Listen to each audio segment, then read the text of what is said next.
coming out tonight. I know there's a lot of other events going on for SF Tech Week, so I really appreciate that you guys came here and they're spending the evening with us. So just to introduce myself real quick, I am Jazz. I'm the co-founder and CEO of SuperDuperSecret Co. We're a venture-backed game studio based here in San Francisco, building evergreen multiplayer games across multiple platforms, including some of the ones we'll be talking about today. So as you all know, we're here today to talk about the next gen of gaming platforms. So kind of different from your traditional console, building for mobile and iOS or Android. You have a lot of these next gen platforms coming out, such as Roblox, UEFN, which are these games within Fortnite, Epic Games Fortnite, Discord activities, Telegram games, the list goes on and on. A lot of these are built around these existing social platforms that already have these built-in audiences of tens, if not hundreds of millions of monthly active users. So this is presenting a super interesting opportunity for game developers, as these platforms have opened themselves up to developers to bring their games to these platforms that have their built-in audience, which is really awesome, really unique, especially as a developer, since traditionally games has been kind of a walled garden. It's very hard to get your game out there. I mean, even just the logistics, if you're making a game for console, traditionally you had to work with a publisher. And if you're building a multiplayer game, there's all these kind of like infrastructure concerns that you have to keep in mind. But for building on these newer platforms, they're kind of taking a lot of this stuff out of your hands, and it allows you to, you can literally create a game in days. You have people creating games that are literal, like, kids, teenagers, and they're reaching millions of players on these platforms. So it's a really, really cool opportunity. And even from the player side as well, I think it's interesting for them since, I think they're less dogmatic about where they go to play their games. They're able to just play where they're already existing. People are already, chatting with a friend in Discord, and now they can play games with their friends in Discord. So it's a really interesting time, I think. So we've gathered some folks today who have been creating products on a couple of these platforms. So really interested to hear some of their experiences and some of the opportunities they see in these platforms, some of the challenges that they face, as well as kind of their outlook on these platforms in the time ahead. So again, thank you guys for coming. I'll have each of the folks introduce themselves. Hey guys, my name is Pari. I am the head of engineering for a company called Voldex. We make games on Roblox and UEFN and Minecraft. We also have Minecraft server. Hey everyone, viewers in UEFN build, market, and monetize their games. Hey, my name is Avi, like the file type. I am the CEO of Magic Circle. We make a play space for Gen Z and Gen Alpha to hang out and play games in places that they hang out, like Roblox. Like Discord activities. Oh my God, not Roblox. Like Discord. Yeah, Magic Circle actually just had a big launch recently. You guys just hit 1 million games last week, so I just wanted to say congrats on that again. Very recent accomplishment, so that's awesome for you guys. A lot of these games are being developed on these existing platforms. There is kind of this existing player base in there. So when you guys are developing games for, I'll say for Roblox, for example, are you guys kind of building in mind with the standard Roblox player, if you believe that there is a standard Roblox player, or kind of where do you think things are in that regards currently?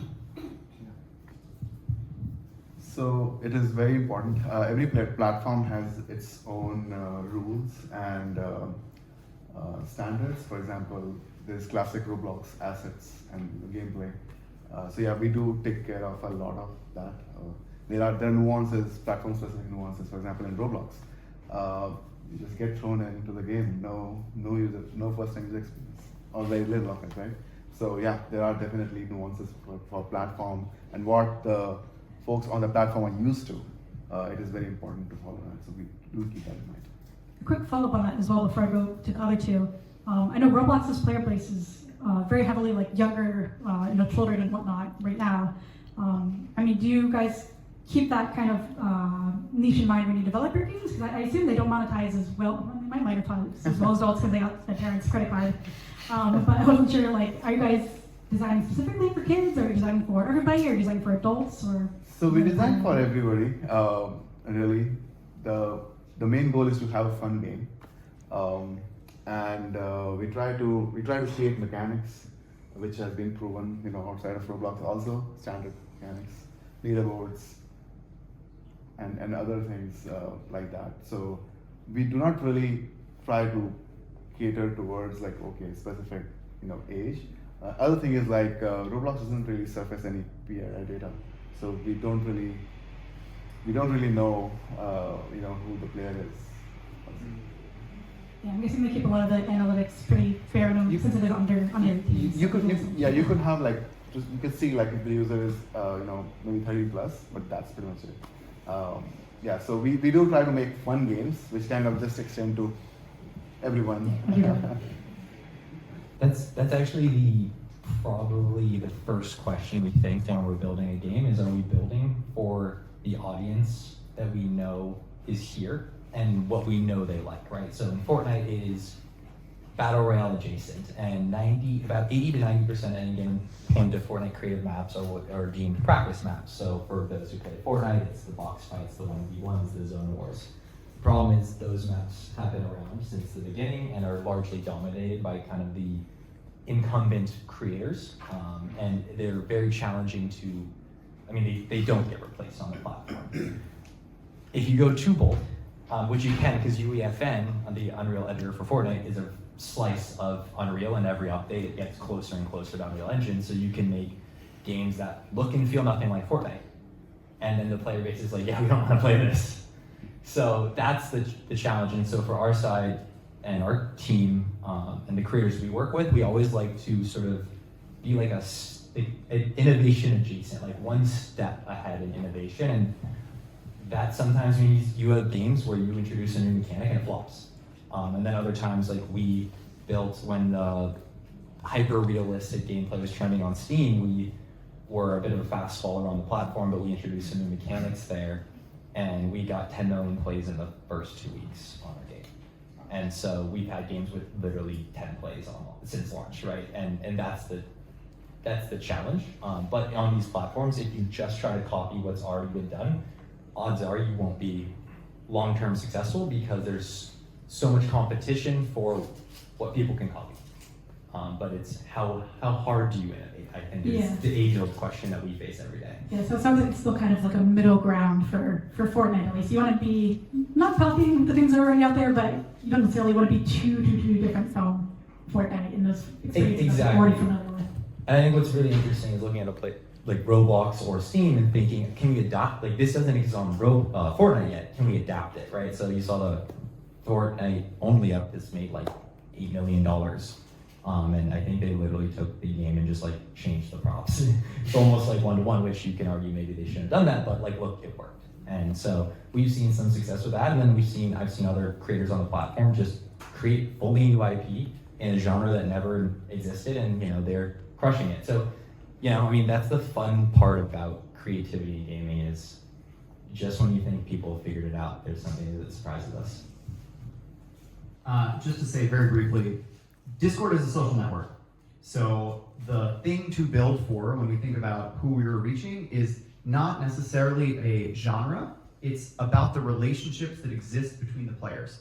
The reason that people are on Discord is to hang out with their friends and play games. This is like the thing that Discord has just achieved incredible product market fit on. They have 200 million monthlies about, and 90% of those users are using Discord to play games with their friends. This is why Discord had the insight. It's like, well, we are this incredible plumbing layer that lets everybody hang out with their friends and coordinate and LFG and like play these games. And then all the money and the monetization happens out of our app. So what if we took some of that, which is a really, really good idea, especially for a company that one day wants to IPO. And so that's the insight behind Discord activities. It makes tons of sense. And we are very much aligned with that. Like that is, we are building for relationships that exist between people. It's less an age group and more a condition called being chronically online.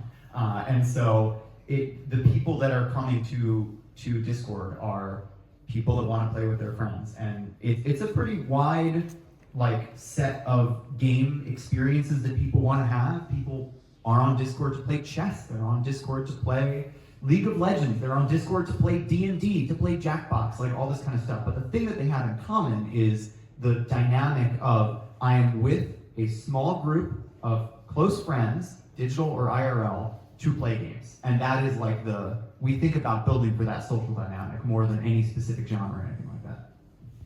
I'm glad you brought up that point, because as I was bringing it back home to you, these next-gen platforms are all centered around these highly social experiences.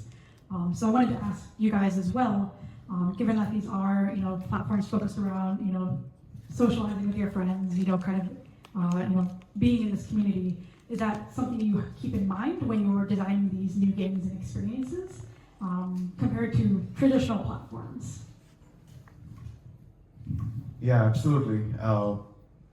Talking about friends hanging out, that's what they do in Roblox. Right? They would go in a game, hang out, and drive around or solve, maybe crawl around a dungeon or something like that. So yeah, social experience is much more elevated. So I started my career making games on Facebook and MySpace at the time. I think this is like really the next level of the same thing. I'm very much impressed by the amount of social, like real social, these games have compared to the other traditional games I've seen. I would say of the three, probably that's the biggest difference in Fortnite is people are not there usually to hang out. It's to play. And it's interesting, I would say probably most of the hanging out of those communities happens in Discord. I even see with our own company, like we'll play test, and all of our voice communications is happening through Discord.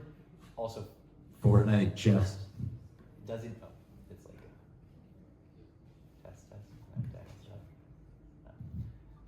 Sorry.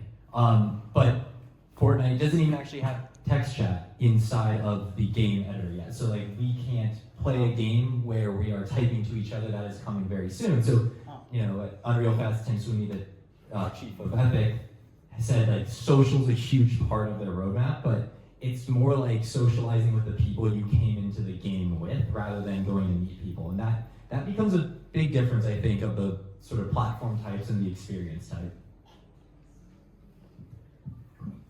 Priya, I just wanted to go back, since I know you were at Zynga for quite a long time.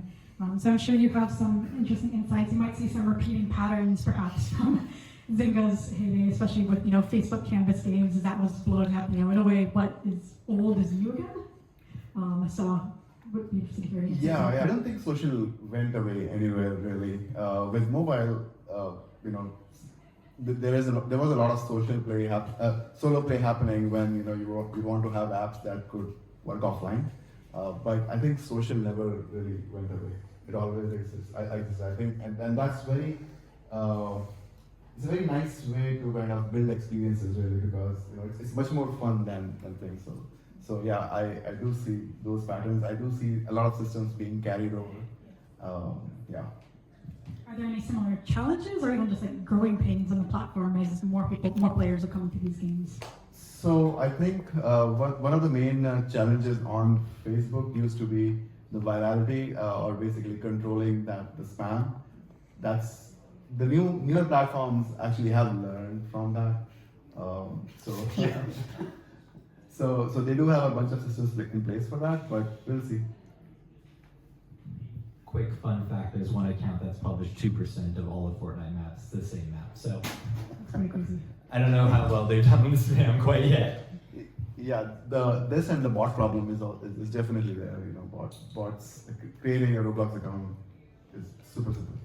What kind of impact has that had within your games? Like what problems has that led to? So you would have some rogue accounts, posting random things in the chat, but then you have to make a ban API or some logic around banning users. So that's important. Building in systems to monitor that kind of behavior is pretty important. Security is, so anything that you push a client that can and will be hacked. So we have to be very careful about that. And one more problem is that in social, if you're playing solo, these hacks are very contained to one user, but in social experiences, it's pretty visible. All the other users would notice and will lose confidence in you. So it's very important to make sure that they're secure and everything's being done right. Cool. So just wanted to shift topics a little bit, talking about user acquisition. So really one of the big promises of these platforms is that they're bringing the players to you. You're not having to spend millions of dollars on ads and acquiring users to get players to notice your game. Even though it works on things like Roblox or Fortnite. I can't speak much for Discord activities yet, But if your game is, resonating well with players, if they're spending lots of time in the game, if they're coming back to it, if they're inviting their friends into it, these platforms will essentially push your game. They'll put it out there in front of the eyes of these, players already on Roblox and Fortnite, which is really powerful as a game studio, since it's very hard to get your game noticed. It can be the best game ever, the most beautiful game ever, funnest viral game ever, but unless you're spending money on ads, it's going to be really hard to even get it in front of anybody. So I just wanted to ask you guys, what is your approaches to UA been? Is it even a consideration, or you just kind of leave it in the hands of the platform? Yeah, I'll say. So I was so surprised when I actually started looking at how Roblox games are getting traffic. Coming from mobile world, I was used to, the UA spend where you have to spend a bunch of money to actually get the users in. Here, if you have good metrics for your game, Roblox actually pushes it and surfaces it a lot to users, which is very interesting. So really, as a game developer, what we focus on is to make fun games where people are playing longer and are coming back again. So that's the challenge, and I think I'm very happy about worrying about that and not trying to acquire users. Yeah, Roblox is a similar, it's not Roblox, Fortnite is very similar in that it is all about the algorithm. I would say in some ways too much. They're working on it. So right now there's no deep linking into Fortnite. So if you work with a handful of TikTok creators and those videos go viral, for a person to get from that video to your map, they would have to open Fortnite, paste a code or the map name into a search bar, find the map, click on it, and load it, which you can imagine is about a 96% drop off. So it's very algorithm based. They are improving that. That was a big part of Unreal Fest last week in Seattle, was all the changes they have to make the discovery system better for finding new experiences, because so much of the player base is being served. It's beginning this loop where a lot of the maps are practice maps, so then players, that's what they get shown first, and that's what they start playing when they're new to Fortnite. So, I think it's really on the part of the platform to bring net new users into the ecosystem, and then ideally, right, their algorithms serve the best content. Not always the case, right? Sometimes people kind of game the system by promising skins or things that aren't possible, but generally I actually think if your game is fun in Fortnite, it will come to the surface. Yeah, I would say for Discord activities, it's way more immature than all of that. I know the team at Discord wants to get to that place of being able to, with machine learning, programmatically, algorithmically, determine which activities, probably on a per user basis, are most likely to be highly engaging for you, and then promote those. They're not there yet. It's very much the Wild West of just somewhat arbitrarily picking activities to be trending. There is a little bit of automated stuff, but it's very early. To the general question, from 100,000 feet, UA is very, very important, right? If you just get down to the brass tacks of building a business in the gaming industry, generally speaking, it is a very simple equation of what is your customer acquisition cost, what is your LTV, and if your customer acquisition cost is less than your LTV, then you can pump money into UA and then make more money in the end. As an example of this, Monopoly Go, right? I'm pretty sure that, just double check these numbers, but last I looked into it, they had $1 billion in UA, billion with a B. I mean, if you've been on TikTok for the past year, you've seen a Monopoly Go ad, but they made $2 billion in 10 months. And so that is very positive in economics. None of this has been figured out for Discord.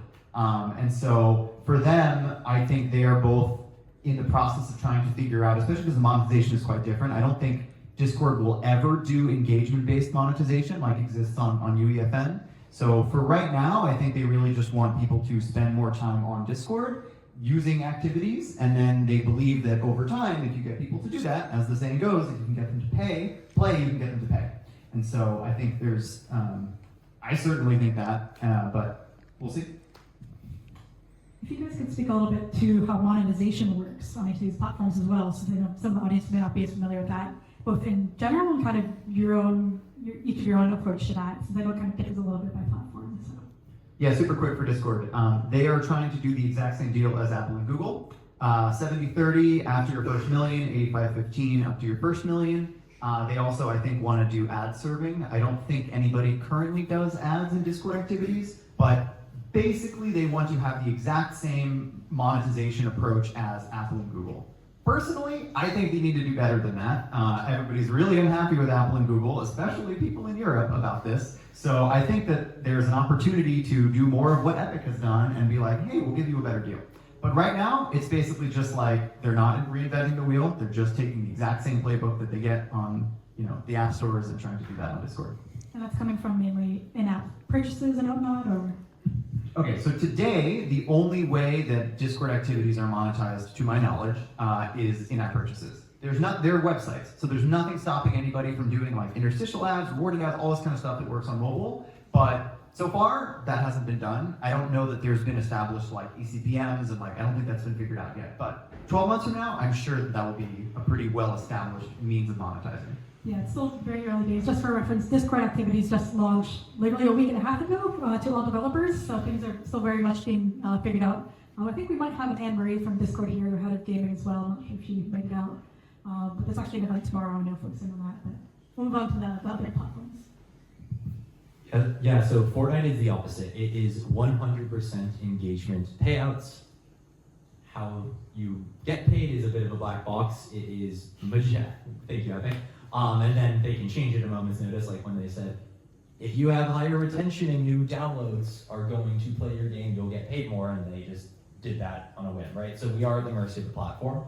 Largely, it comes down to the number of people that play your map, how long they play that map, and their retention of a active user. So they played Fortnite within the last 7 days. Are they a returning user? So within the last 28, and then you get paid the most if they are a net new download.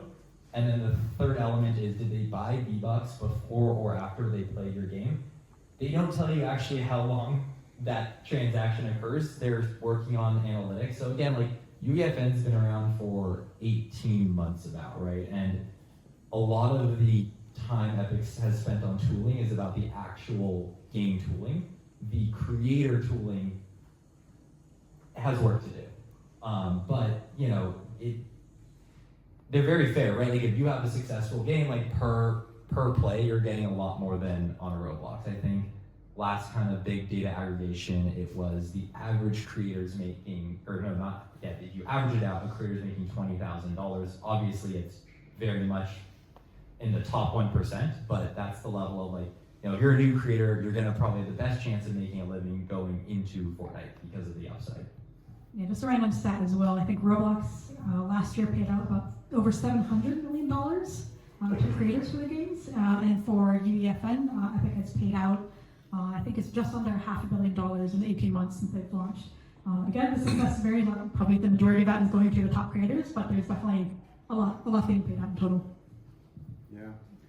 So Roblox actually takes a bigger cut than. Don't give many ideas. No, but we also get a lot more. So the way it works is someone, so they take a 30% cut on when you get paid. So if someone pays 100 Robux in your game, you get 70. And then when you exchange those Robux for real dollars, then they take 30% cut again. So it's about 50-60%. But then they maintain our servers for us and a bunch of other things, storage, etc. is from Roblox. Oh, one other note, the engagement payout pool is 40% of Fortnite net revenue, and that is also not told to us. So it's a lot of money, presumably, that we get 40% of. Awesome. I just have a couple more questions before I finish up, and I'll leave some time for you folks to ask any questions if you have as well. But yeah, I just wanted to ask you guys, what are some of the things that excite you most about building on these platforms?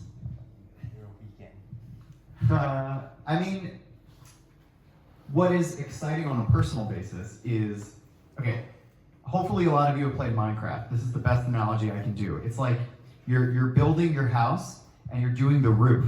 And so you're building it one block at a time, and you're crouching and you're looking behind you and you're placing the blocks under your feet as you're moving. That's basically what's going on in Discord activities right now, because the actual ground, the surfaces that people launch, the ways that people discover your app, the usage patterns are changing on a week-to-week basis. As an example, when we first started integrating back in like April or something, you could not launch a Discord activity in a text channel.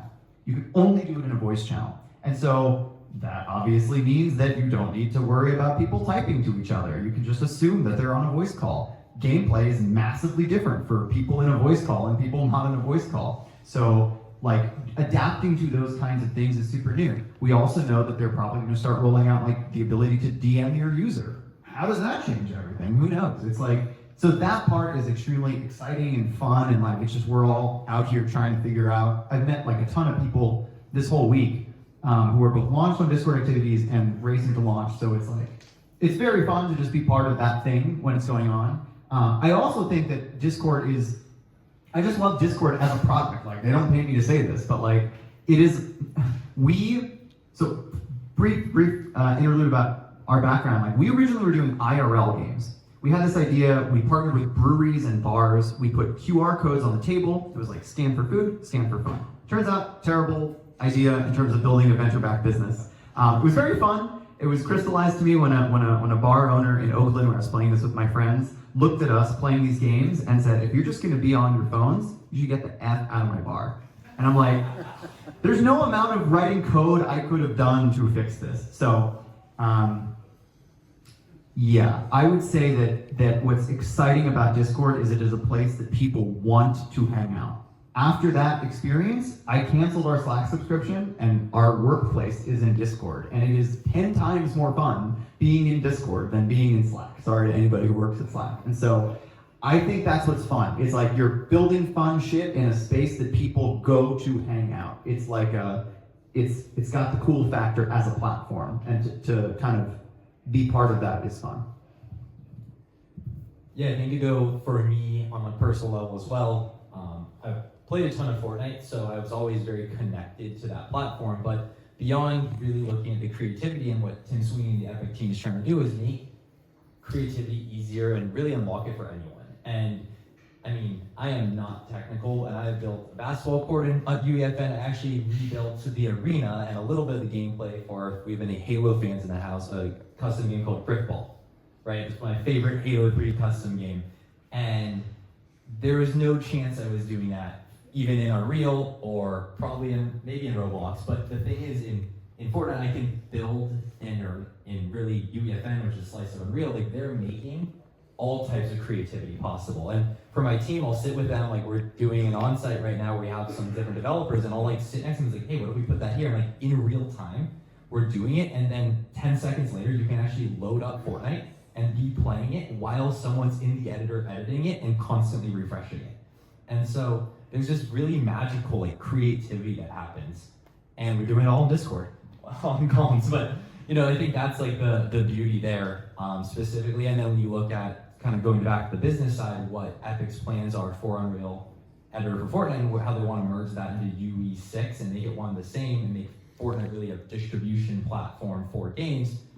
To me, it just really looks like the future of how games will be built and distributed, because you have Epic Games Store, you have Steam, you have Fortnite, and you could build and put to, you know, a platform that give you 10 million views in a week. Like there's nothing more powerful than that. And as long as you can build what you want, you're not restricted by tooling. To me, that's the most compelling place to be. Yeah. So what I like about Roblox is like it has truly democratized game creation, and you see these kids making so nice games that you know it's really awesome. And the other thing is like you don't have to be an expert, you know, in a bunch of computer science domains to be able to scale those to millions, because those games can take off and they will not go down when you get like millions of users coming in, and you could, you know, get paid for that. So that's so awesome, right? Other thing from an engineering perspective is that you don't have to have multiple teams dealing with different types of technologies. Like, you know, you don't have to have a server team, you don't have to have ops team. You just have like one gaming team, it's writing code that runs on the server, on the client. So simple. And because we are kind of just focused on making fun games, you are like all the effort really goes towards thinking like how can we, you know, provide systems and features to our users, and you know, a good experience where they can have fun. Awesome. Thank you guys for sharing. I have a lot more questions that I would have liked to ask you, but I know we're getting a little bit to the end of time here. One very last question before I open it up to the audience. To anyone who is in this audience who may be considering developing games for any of these newer platforms, what is one piece of advice you might have for them? Yeah, so focus on the core gameplay and the fun part of the game, and look at the retention and the playtime. Build something and launch it in a week. Yeah, pretty much the same. Do both of those things. That's a rule. Is what I would say. You have to build something that's fun. Like, that's literally the only thing that matters, and I think you will only know that not if you sit in a room and think about it. Like, there's no amount of having a conversation about your game that will either tell you if it's fun or tell you if it retains. The only way to learn those things is by launching it and measuring and being intellectually honest with yourself about what you learn and having no ego about when it doesn't work, because making games is very hard. And getting users is hard. All these things are hard, and we gotta just be honest and do it. Awesome. Thank you guys so much for being able to share all your insights and experiences from developing on these platforms. Let's give a round of applause for our speakers.